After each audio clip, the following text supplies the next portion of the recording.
माता की साथियों आज चतुर्थ अध्याय दुर्गा सप्तशती का पाठ करेंगे और भक्ति शक्ति तथा दर्शन के लिए इस पाठ को करना चाहिए। यदि महामाई की कृपा चाहते हैं, यदि आप उनके दर्शन करना चाहते हैं, अपने जीवन में माँ भगवती का आपके ऊपर आशीर्वाद या अनुभव करना चाहते हैं और यदि स्वप्न में महामाई के दर्शन करना चाहते हैं तो दुर्गा सप्तशती के चतुर्थ अध्याय का पाठ करना चाहिए। जो भक्त महामाई को सब कुछ समर्पित करके श्रद्धा भक्ति से महामाई के इस पाठ को करता है तो महामाई उस पर कृपा करती है और किसी भी रूप में उसको दर्शन देती है और उसको जीवन में महामाई की कृपा के अनुभव होने लग जाते हैं। इंद्रादि देवताओं द्वारा देवी की स्तुति। सिद्धि की इच्छा रखने वाले पुरुष जिनकी सेवा करते हैं तथा देवता जिन्हें सब ओर से घेरे रहते हैं, उन जया नाम वाली दुर्गा देवी का ध्यान करें। उनके श्री अंगों की आभा काले मेघ के समान श्याम है। वे अपने कटाक्षों से शत्रु समूह को भय प्रदान करती है। उनके मस्तक पर आबाद चंद्रमा की रेखा शोभा पाती है। वे अपने हाथों में शंख चक्र कृपाण और त्रिशूल धारण करती हैं। उनके 3 नेत्र हैं। वे सिंह के कंधे पर चढ़ी हुई हैं और अपने तेज से तीनों लोकों को परिपूर्ण कर रही है। ऋषि कहते हैं, अत्यंत पराक्रमी दुरात्मा महिषासुर तथा उसकी दैत्य सेना के देवी के हाथ से मारे जाने पर इंद्र आदि देवता प्रणाम के लिए गर्दन तथा कंधे झुकाकर उन भगवती दुर्गा का उत्तम वचनों द्वारा स्तवन करने लगे। उस समय उनके सुंदर अंगों में अत्यंत हर्ष के कारण रोमांच हो आया था। देवता बोले, संपूर्ण देवताओं की शक्ति का समुदाय ही जिनका स्वरूप है तथा जिन देवी ने अपनी शक्ति से संपूर्ण जगत को व्याप्त कर रखा है, समस्त देवताओं और महर्षियों की पूजनिया उन जगदम्बा को हम भक्ति पूर्वक नमस्कार करते हैं।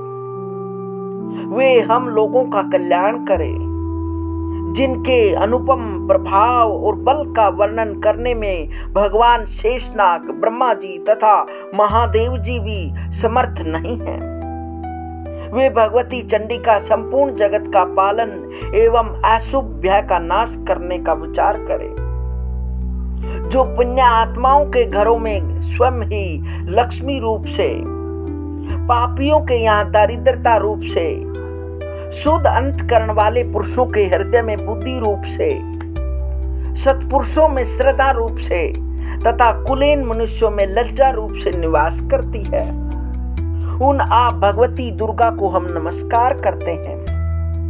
देवी, आप संपूर्ण विश्व का पालन कीजिए। देवी, आपके इस अचिंत्य रूप का असुरों का नाश करने वाली भारी पराक्रम का तथा समस्त देवताओं और दैत्यों के समक्ष युद्ध में प्रकट किए हुए आपके अद्भुत चरित्रों का हम किस प्रकार वर्णन करें। आप संपूर्ण जगत की उत्पत्ति में कारण हैं। आप में सतोगुण, रजोगुण, तमोगुण ये तीनों गुण मौजूद हैं, तो भी दोषों के साथ आपका संसर्ग नहीं जान पड़ता। भगवान विष्णु और महादेव जी आदि देवता भी आपका पार नहीं पाते। आप ही सबका आश्रय हैं। यह समस्त जगत आपका अंशभूत है, क्योंकि आप सबकी आदिभूत अव्याकृता परा प्रकृति हैं। देवी, संपूर्ण यज्ञों में जिसका उच्चारण से सब देवता तृप्ति लाभ करते हैं, वह स्वयं आप ही हैं। इसके अतिरिक्त आप पितरों की भी तृप्ति का कारण हैं। अतएव सब लोग आपको स्वधा भी कहते हैं। देवी, जो मोक्ष की प्राप्ति का साधन है, अचिंत्य महाव्रत स्वरूपा है, समस्त दोषों से रहित जितेंद्रिय तत्व को ही सार वस्तु मानने वाले तथा मोक्ष की अभिलाषा रखने वाले मुनिजन जिसका अभ्यास करते हैं, वह भगवती पराविद्या आप ही हैं। आप शब्द स्वरूपा हैं। अत्यंत निर्मल ऋग्वेद, यजुर्वेद तथा उद्गीत के मनोहर पदों के पाठ से युक्त सामवेद का भी आधार आप ही हैं। आप देवी त्रयी, 3 वेदों और भगवती 6 ऐश्वर्यों से युक्त हैं। इस विश्व की उत्पत्ति और पालन के लिए आप ही वार्ता, खेती एवं आजीविका के रूप में प्रकट हुई हैं। आप संपूर्ण जगत की घोर पीड़ा का नाश करने वाली हैं। देवी, जिससे समस्त शास्त्रों के सार का ज्ञान होता है, वह मेधा शक्ति आप ही हैं। दुर्गम भवसागर से पार उतरने वाली नौका रूप दुर्गा देवी भी आप ही हैं। आपकी कहीं भी आसक्ति नहीं है। काटव के शत्रु भगवान विष्णु के वक्षस्थल में एकमात्र निवास करने वाली भगवती लक्ष्मी तथा भगवान चंद्रशेखर द्वारा सम्मानित गौरी देवी भी आप ही हैं। आपका मुख मंद मुस्कान से सुशोभित है। निर्मल पूर्ण चंद्रमा के बिंब का अनुकरण करने वाला और उत्तम स्वर्ण की मनोहर कांति से कमनीय है। तो भी उसे देखकर महिषासुर को क्रोध हुआ और सहसा उसने उस पर प्रहार कर दिया। यह बड़े आश्चर्य की बात है। देवी, वही मुख जब क्रोध से युक्त होने पर उदय काल के चंद्रमा की भांति लाल और तनी हुई भौहों के कारण विकराल हो उठा, तब उसे देखकर जो महिषासुर के प्राण तुरंत नहीं निकल गए, यह उससे भी बढ़कर आश्चर्य की बात है, क्योंकि क्रोध में भरे हुए यमराज को देखकर भला कौन जीवित रह सकता है। देवी, आप प्रसन्न हो। परमात्मा स्वरूप आपके प्रसन्न होने पर जगत का अभ्युदय होता है और क्रोध में भर जाने पर आप तत्काल ही कितने कुलों का सर्वनाश कर डालती हो। यह बात अभी अनुभव में आई है, क्योंकि महिषासुर की यह विशाल सेना अक्षण भर में आपके कोप से नष्ट हो गई है। सदा अभ्युदय प्रदान करने वाली आप जिन पर प्रसन्न रहती हैं, वे ही देश में सम्मानित हैं। उन्हीं को धन और यश की प्राप्ति होती है। उन्हीं का धर्म कभी शिथिल नहीं होता तथा वे ही अपने हृष्ट पुष्ट स्त्री पुत्र और भृत्यों के साथ धन्य माने जाते हैं। देवी, आपकी ही कृपा से पुण्य आत्मा पुरुष प्रतिदिन अत्यंत श्रद्धापूर्वक सदा सब प्रकार से धर्म अनुकूल कर्म करता है और उसके प्रभाव से स्वर्ग लोक में जाता है। इसलिए आप तीनों लोकों में निश्चय ही मनोवांछित फल देने वाली हैं।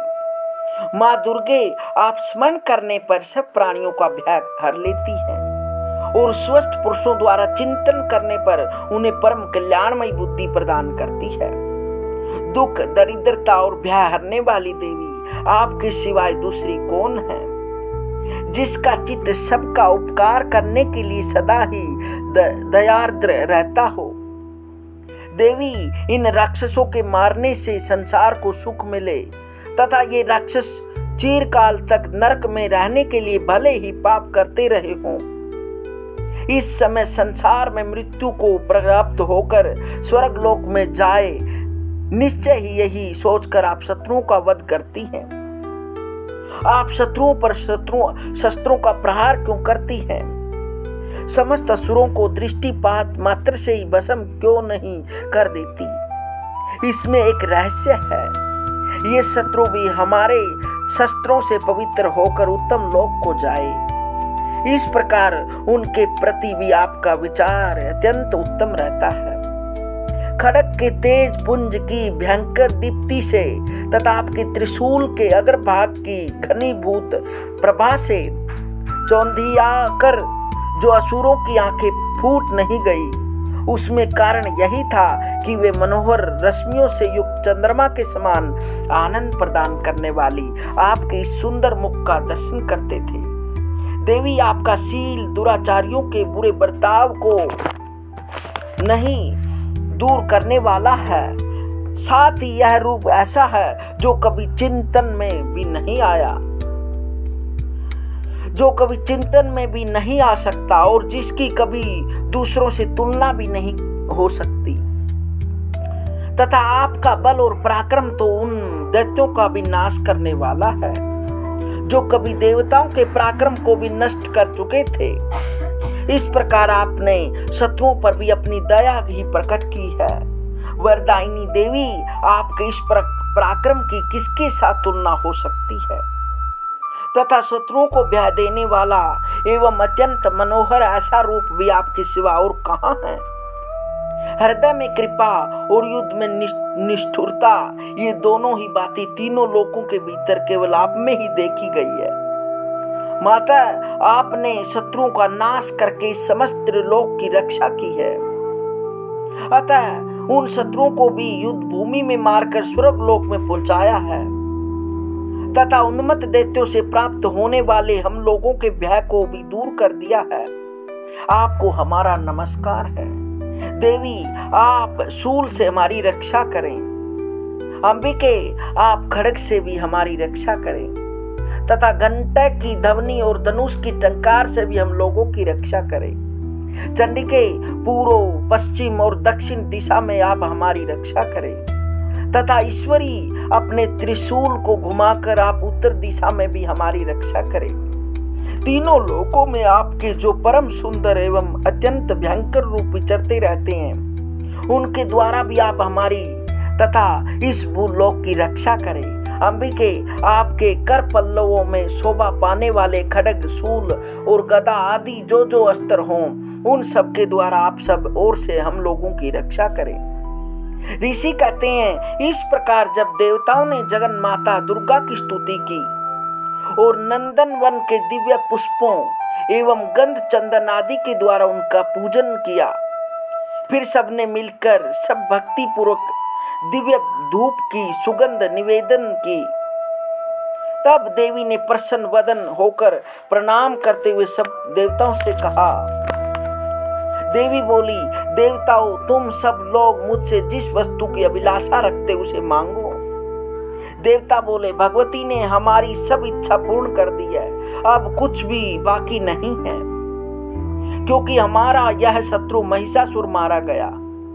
महेश्वरी, इतने पर भी यदि आप हमें और वर देना चाहती हैं, तो जब आपका स्मरण करें, तब तब आप दर्शन देकर हम लोगों के महान संकट दूर कर दिया करें, तथा प्रसन्न मुखी अंबिके, जो मनुष्य इन स्तोत्रों द्वारा आपकी स्तुति करे, उसे वित्त, समृद्धि और वैभव देने के साथ ही उसकी धन और स्त्री आदि की संपत्ति को बढ़ाने के लिए आप सदा हम पर प्रसन्न रहें।